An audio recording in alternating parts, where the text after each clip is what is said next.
You finish work, but your brain does not. That is not a personal failure. It is a boundary design problem.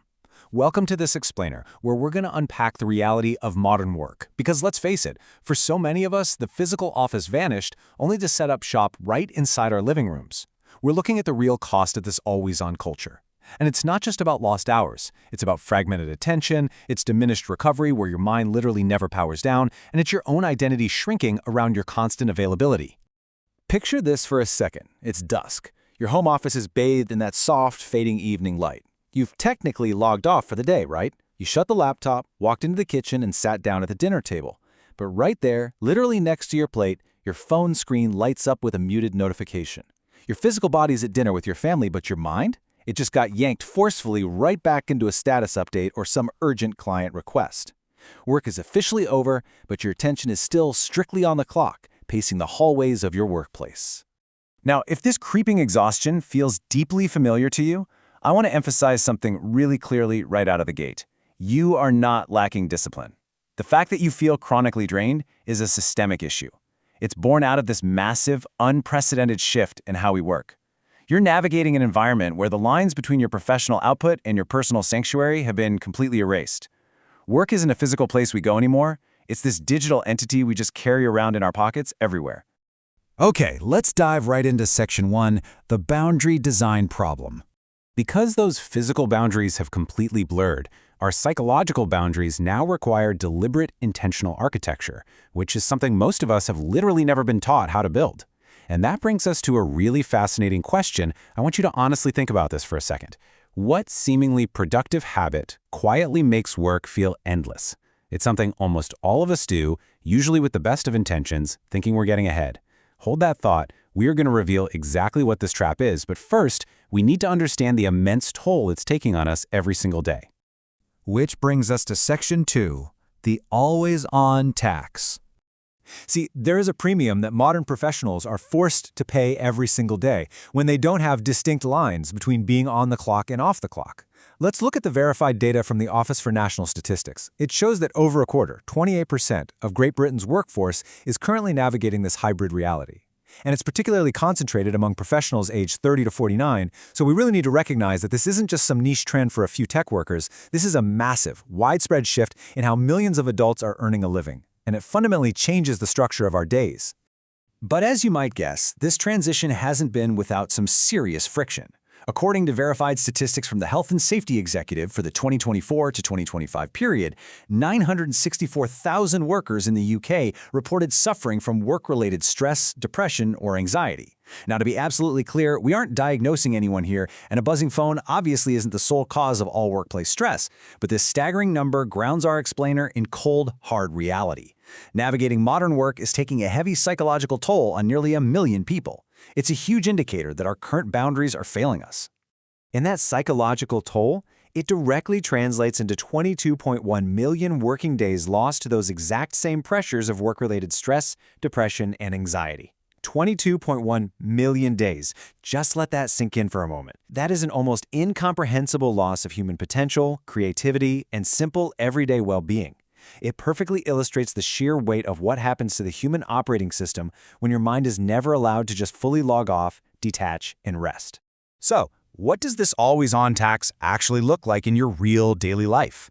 Well, it breaks down into 3 distinct hidden costs. First, fragmented attention. When you're constantly anticipating a message, you can never fully engage with the present moment. Your focus is just entirely splintered. Second, diminished recovery. We are human beings, not machines. We require absolute disconnected downtime to replenish. If your brain is constantly on standby, you aren't recovering, you're just idling, burning battery in the background without ever actually plugging in to recharge. And third, shrinking identity. If you're always available for work, your identity slowly shrinks until you view your entire worth through the lens of your professional output, leaving very little room for who you are outside of what you do. That leads us perfectly into Section 3, the illusion of progress. We know the heavy cost, right? So why do we keep doing it? Well, we do it because of a trap that feels incredibly productive in the moment, but is actually slowly draining our deepest reserves. And here's the answer to that question from earlier. The habit is the quick check. You're sitting on the couch and you think, oh, I'll just quickly check my inbox to make sure tomorrow is clear. Or, I'll just quickly check Slack. We mistakenly view this constant responsiveness as meaningful progress. But that quick check completely fractures your peace. It yanks your brain right back into problem-solving mode, floods your system with adrenaline, and completely ruins your evening recovery for a minor task that absolutely 100% could have waited until 9 a.m. Let's look at a really grounded example of this. Think about the hybrid professional. You've worked hard all day from your home office. You transition to the dining room to be fully present with your family. But then, you do a quick check of Slack under the table, holding the phone like it's some sort of secret agent device so nobody sees it. Suddenly, you read a message about a project delay. You literally can't fix it right now, but your nervous system has already reacted. You are physically at the table, nodding along to the conversation, but mentally, you are miles away, firmly back in the office, paying that always-on tax. Or, consider the independent creator. Creators so often trap themselves in this relentless, exhausting cycle, believing that if they aren't constantly online, responding to every single comment and pushing content into the feed, their entire business is just going to fail. They mistake absolute availability for actual momentum. But running on fumes doesn't create better art, and it for sure doesn't build a better community, it just accelerates burnout. When the mind is never allowed to rest, the well of creativity simply dries up. Moving right along to Section 4. Availability is not contribution. And this brilliantly illustrates the crucial point. We need a complete narrative shift here. We have to change the fundamental mental model we use to evaluate our worth at work. It is time to stop measuring our dedication by our proximity to a glowing screen. Constant availability is reactive, it's draining, and it keeps you in a shallow state of perpetual distraction, where you're just endlessly putting out small fires. Meaningful contribution, on the other hand, is deep, it is protected, and it's where your actual value lies. Your best work doesn't happen when you're monitoring notifications. It happens when you have the quiet space to think critically, create deeply, and solve complex problems. Look at this phrase right here. Availability is not contribution. Just let that breathe for a moment. In a culture that highly praises the immediate reply and the late-night email, this is a radical truth. Your true worth, the real value you bring to your vocation, comes from the quality of what you produce, not the speed at which you respond to a ping. Honoring your life means recognizing that your time is a gift to be stewarded carefully, not some endless resource to be thoughtlessly consumed by your inbox. Finally, Section 5. Reclaiming your protected life. So how do we actually fix this? We have to move from simply understanding the problem to actively designing the solution. It is entirely possible to reclaim your evenings and protect the life you're building outside of your job.